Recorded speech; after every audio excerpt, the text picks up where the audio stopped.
मित्रांनो बघू शकता हे द्वारका बस स्टँड आहे आणि आपली सोमनाथची बस ही आलेली आहे।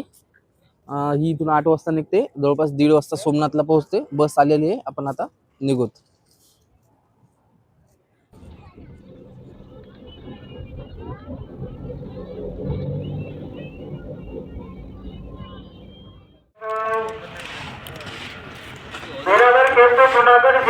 राजकोट मोरबी चमत्कारी बचाव गांधीधाम आदिपुर अंजारपुर ऐसी गोल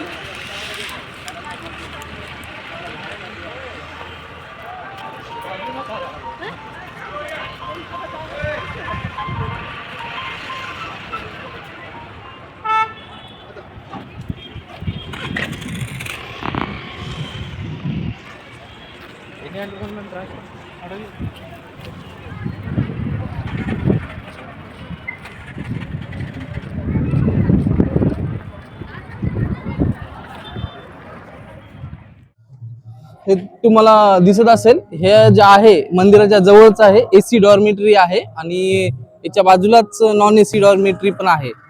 तिथे आताच मी गेलो होतो डॉर्मेटरी बुक करण्यासाठी, परंतु काय आहे प्रॉब्लेम, उद्या जे आहेत आपले पंतप्रधान नरेंद्र मोदी येणार आहेत तिथे दर्शनाला, त्यामुळे पूर्ण इथल्या ज्या ट्रस्टच्या रूम आहेत किंवा डॉर्मेटरी हॉल वगैरे पूर्ण त्यांनी 12 तारखेपर्यंत बंद करून ठेवलेत। म्हणजे कोणालाच अवेलेबल नाहीये ते, काही सिक्युरिटी रिझन असेल। आता त्यांच्यामुळे झाली आमची अडचण, एक तर आम्हाला डॉर्मेटरी भेटत नाहीये, आता मध्ये बघावं लागेल कोणत्या प्रायव्हेट रूम वगैरे भेटतील का नाही माहिती नाही। मी तुम्हाला दाखवतोय, वेरावल रेल्वे स्टेशन आहे आणि इथे एवढी गर्दी असण्याचं कारणही तुम्हाला सांगतो। वेरावल रेल्वे स्टेशन किती सजवलेलं आहे तुम्ही बघू शकता। आता याचं कारण सांगतो, मी द्वारकेहून सकाळी 8 वाजता निघालो होतो आणि इथं म्हणजे सोमनाथ बस स्टँडला मी पोहोचलो जवळपास 1:30 ते 2च्या दरम्यान पोहोचलो। 2 वाजता पोहोचल्यानंतर माझा प्लॅन होता की ज्या मंदिर ट्रस्टच्या ज्या रूम आहेत किंवा डॉर्मेटरी असेल ते बुक करावं, त्यासाठी मी तिथे गेलो। सगळे जेवढे आहेत तिथे ट्रस्टचे राहण्याची व्यवस्था सगळ्या भवनला गेलो, परंतु तिथे मला रूमही भेटली नाही आणि डॉर्मेटरी भेटली नाही। प्रॉब्लेम काय झाला माहितीये का, आज आहे 9 तारीख आणि 11 तारखेला आपल्या देशाचे पंतप्रधान नरेंद्र मोदीजी इथे दर्शनासाठी येणार आहेत, आरती करण्यासाठी 11 तारखेला। त्यामुळे इथे आता काय केलेलं आहे, सोमनाथ मध्ये पूर्ण मंदिरचा जो एरिया आहे त्याच्या 2 किलोमीटर सर्कल मधले जेवढे हॉटेल वगैरे आहेत सगळे त्यांनी रिझर्व केलेले आहेत। म्हणजे एकही सामान्य लोकांसाठी त्यांनी तिथे हॉटेल पण बुक करता येणार नाही आणि मंदिर ट्रस्टचे जे dormitory, AC dormitory, non AC आहे रूम आहेत त्या सुद्धा अवेलेबल नाहीये। म्हणजे एवढी स्ट्रिक्ट इथे सिक्युरिटी आहे, तुम्ही बघू शकता। तुम्हाला सिक्युरिटी पण दाखवतो आणि हे स्टेशन वगैरे एवढं सजवलेलं आहे आणि सिक्युरिटी पण भरपूर आहे। त्यामुळे काय आता आम्हाला रूम तर काही भेटलेलेच नाहीयेत। इथे डॉर्मेटरी वगैरे चेक करेल मी स्टेशन पाशी, नाही तर मग रेल्वे स्टेशनच्या इकडे मी काय सोमनाथ वरून 8 किलोमीटर वेरावल जंक्शन आहे, रेल्वे स्टेशन मोठं आहे, तर इथे आलो, इथे तरी रूम भेटेल, परंतु इथे पण रूम नाही आणि ज्या रूम आहेत त्या मिनिमम त्याचे रेट आहेत 2000 रुपये। म्हणजे ज्या जनरल नॉर्मल दिवसामध्ये त्या 500-600 रुपयांना ज्या रूम भेटतात त्या आज भेटत आहेत 2000, 2500, 3000 रुपयामध्ये रूम भेटत आहेत। बघू जर रूम भेटली तर ठीक, नाही तर स्टेशनला डॉर्मेटरी असेल तर तिथेच मी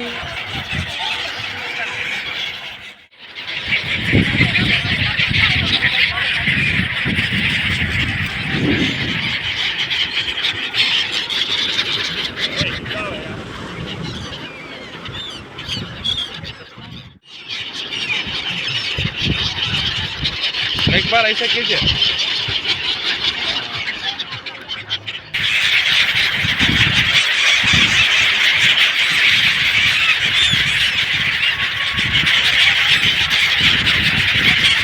बघू शकता आपण आलेलो आहोत सोमनाथ ज्योतिर्लिंगला।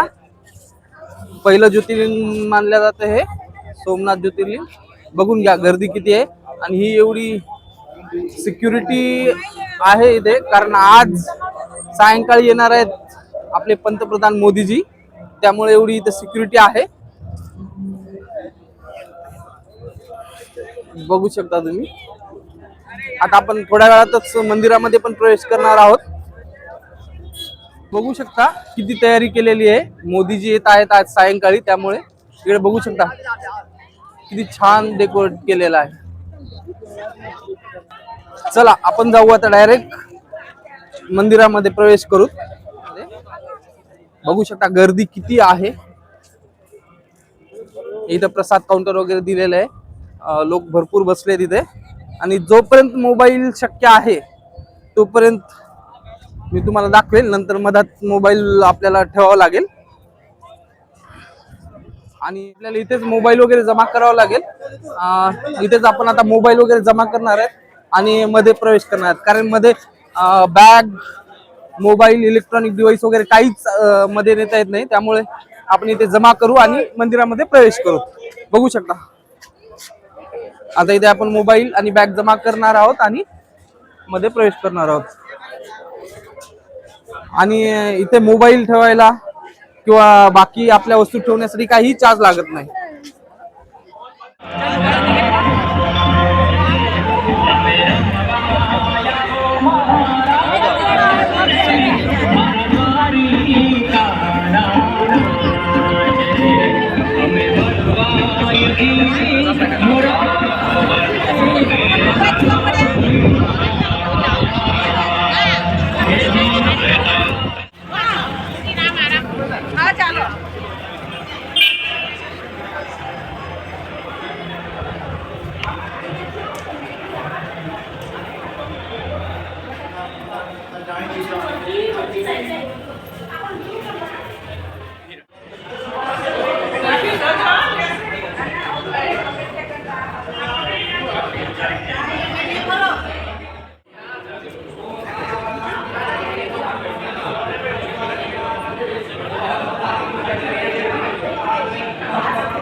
चलो चलो चलो शिवाय ओम नमः शिवाय हर हर भोले नमः शिवाय ओम नमः शिवाय ओम नमः शिवाय हर हर भोले नमः शिवाय ओम तुकार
मित्रांनो, असा होता आपला सोमनाथ प्रवास. दर्शन खूप चांगले झाले. आता मी निघतोय बस स्टॉपकडे, कारण माझी बस आहे जवळपास 2:30-3:45 आहे. आता 12:30-1 वाजत आहे. वेळ आहे. तिथे जाऊन आता काहीतरी एक्स्ट्रा नाश्ता वगैरे करतो आणि आराम करतो. खूप छान प्रवास झाला. आता माझी बस आहे डायरेक्ट इथून सुरतला आणि सुरतवरून मी ट्रेनने जाईल अकोल्याला. एकंदरीत खूप छान प्रवास झाला आणि सगळ्यात मला आनंद एका गोष्टीचा आहे, ते म्हणजे माझे 12 ज्योतिर्लिंग आज कंप्लीट झाले. 1 वर्ष झालं एकच ज्योतिर्लिंग राहिलं होतं, ते म्हणजे सोमनाथ, आणि आज तेही कंप्लीट झालं. खूप आनंद होते आणि मनाला एक वेगळंच समाधान भेटते. शेवटी लवकर झाले 12 ज्योतिर्लिंग पूर्ण कंप्लीट. चला भेटू पुढच्या ब्लॉगमध्ये. बाय.